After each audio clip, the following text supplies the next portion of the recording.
40 Millionen davon, die reichliche Hälfte, sind berufstätig im weitesten Sinne. 27 Millionen zahlen mehr Steuern an den Staat. Das gesamte Vermögen der Bundesrepublik beträgt, darauf hat der Historiker Rolf Petri. Greetings, friends. Today we will discuss a very interesting news. German MP Alexander Gall and did not hesitate and told the whole truth about Germany, right outside the Bundestag. The most honest speech of this year can cause you to have fits of anger or laughter. Keep in mind, I warned you. We will not delay, we are starting. To begin with, I will introduce you to today's hero, Alexander Gall, and this is one of the most striking and controversial figures of modern German politics. He is known as one of the founders and leading politicians of the Alternative for Germany, AfD, party, which has become a symbol of protest against the traditional political establishment. Gauland was born in 1941 in Chemnitz, East Germany, and received a law degree, after which he made a career as a civil servant. For a long time, he was a member of the Christian Democratic Union, CDU, but in 2013 he left the party, disillusioned with its policies, and became one of the founders of the AfD. With his harsh statements about migration, the European Union, and German history, he attracted the attention of a wide audience, but also provoked sharp criticism. Gauland is known for his straightforward speeches, in which he does not hesitate to raise the most painful issues of German politics. His support for strict migration policies and criticism of Angela Merkel's refugee policy have made him popular with conservative voters. However, his comments related to the history of Germany and its role in World War II have caused numerous controversies, cementing his reputation as a figure who is either enthusiastically supported or criticized with equal force. Nevertheless, Gauland remains an important voice in German politics, representing the point of view of those who believe that the country needs a more independent and nationally oriented course. He began his speech with these words: "Mr. President, ladies and gentlemen, dear colleague Codex, your political actions may be focused on bringing you votes, but we prefer to do what really brings results. In Germany, with a population of 83 million, almost half of whom participate in economic life, the situation is not as simple as it seems at first glance. 27 million people pay taxes, but a considerable part of them are civil servants, such as soldiers, politicians, teachers, who themselves receive assistance from tax funds. Only 15 million people remain real taxpayers, and it is on their shoulders that the entire burden of ensuring public construction and the budget lies. However, this segment of the population is getting smaller every year. Research shows that about 140,000 highly qualified workers leave Germany every year, and about 200,000 migrants arrive in their place, many of whom do not have qualifications. As a result, a huge social stratum is being formed, in which more than 8 million people are either unemployed or engaged in work that does not require social protection. The situation with the emigration of low-skilled and unskilled people is getting worse every year. This is a serious challenge for the country's economy, which, despite its power, is not rich in the traditional sense. Germany cannot exist without the mental, cultural, and institutional conditions that support its stability. This includes legal security, infrastructure, willingness to invest in the future, as well as honesty and trust of citizens in each other. If these conditions begin to collapse, the country will lose its ability to prosper.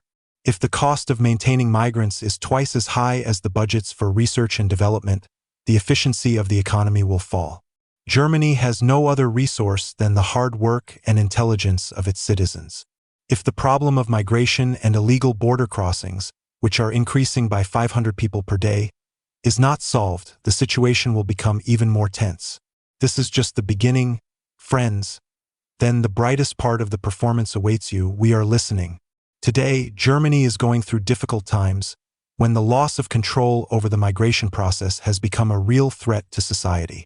Thousands of migrants arrive in the country every day, many of whom are undocumented and are undergoing the asylum process. These people not only create additional problems for the system, but also become part of the shadow that hangs over the future of Germany. We are facing a situation where almost 230,000 people have been rejected as migrants, but have not yet been deported.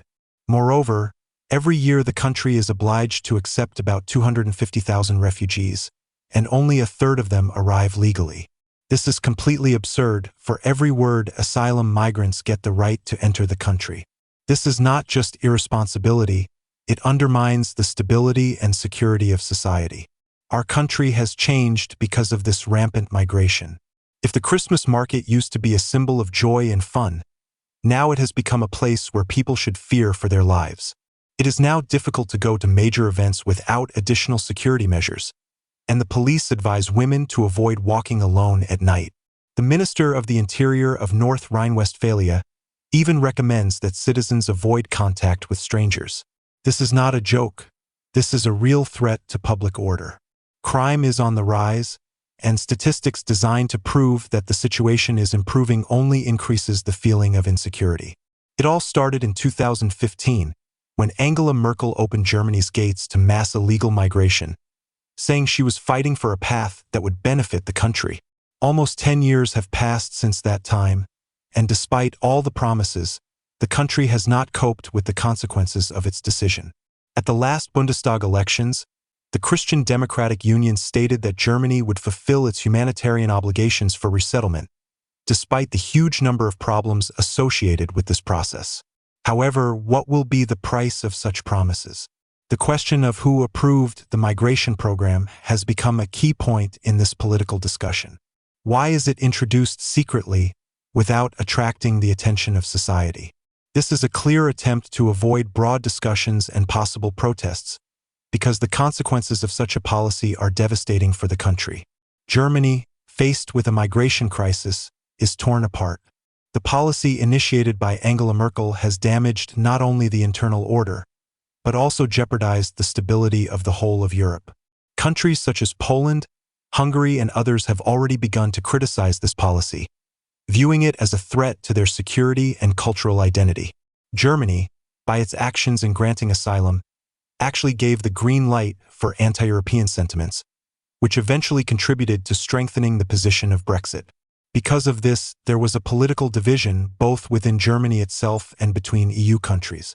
Germany, with its policy of unlimited receptivity, was left alone with the problems that it had created for itself. While other European countries, including Eastern European ones, have been criticized for their position on the migration issue, Germany has found itself at the center of international tensions. It is important to note that this policy has not only undermined trust within Europe, but also damaged Germany's reputation on the world stage. Germany's low authority in relations with America and Russia only confirms how far its foreign policy has become far from the realities and interests of the state. It is impossible to ignore the fact that Merkel's migration policy has not only led to an increase in social and economic problems within the country, but also led to dangerous political consequences. The growing division in society, economic difficulties, as well as the deterioration of relations with neighboring countries, pose a threat to the future of Germany. While Germany remains strong on the external level, there is a crackle inside the country, and this crackle is the result of the country abandoning traditional values and trying to impose a policy on society that does not take into account real needs and problems. This is how Gaulle concluded his speech. Friends, let's take a look at what is happening in Germany right now. The political situation in Germany is indeed going through a serious crisis, and the future of this country is now in great doubt. After Trump's victory and the subsequent political split of the ruling coalition, we see how the German government is gradually losing its political and economic stability. Scholz, who lost the support of the FDP, found himself in a situation where his party and the Greens could not provide the necessary majority for stable functioning.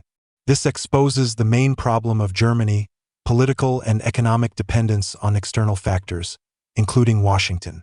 After Lindner was suspended for his independent position, trying to propose real steps to save the German economy, including cutting aid to Ukraine, it became obvious that there was no political maturity in the country.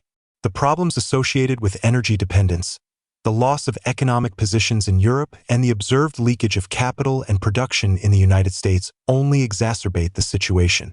Germany is now forced to stand in the shadow of the United States, losing its ability to be an independent player on the world stage. The whole process looks like a tragicomic demonstration of political degradation, when the German government can no longer act in the interests of its people, but only follows the instructions of external players. I wonder how long Scholz will continue to play this game, and at what cost to the country. But if this situation continues, perhaps Germany will be forced to face the harsh reality that its political system, once the pride of Europe, can only become a tool for the realization of interests alien to it. And now I want to express my thoughts. When I look at what is happening in Germany, I can't help but feel that the country, once a symbol of stability and progress, is rapidly going downhill. The collapse of the ruling coalition led by Olaf Scholz is just a symptom of a deeper disease. Germany no longer controls its own destiny. Migration policy has turned cities into zones of social conflict. The economy is suffering from loss of energy resources and loss of industrial potential, and companies are fleeing en masse to the United States, where business conditions are more attractive. This is not just a crisis. It is the collapse of the system that allowed Germany to be the leader of Europe. It's impossible not to wonder, how did Berlin end up as a pawn in someone else's game? Energy dependence, lack of a coherent strategy, and frankly weak leadership. Instead of looking for real ways out of the crisis, the Scholz government got bogged down in endless support for external projects, such as assistance to Ukraine, to the detriment of its own citizens. Instead of national interest, it is catering to overseas owners. Germany has lost not only its economic strength, but also its political dignity. Such a turn of events, in my opinion, will be the starting point for reconsidering the country's role in Europe and its future in global politics. Thank you for your attention. Friends, I wish you good health. Do not forget to subscribe to the channel and put likes. There is a lot of interesting material ahead. See you.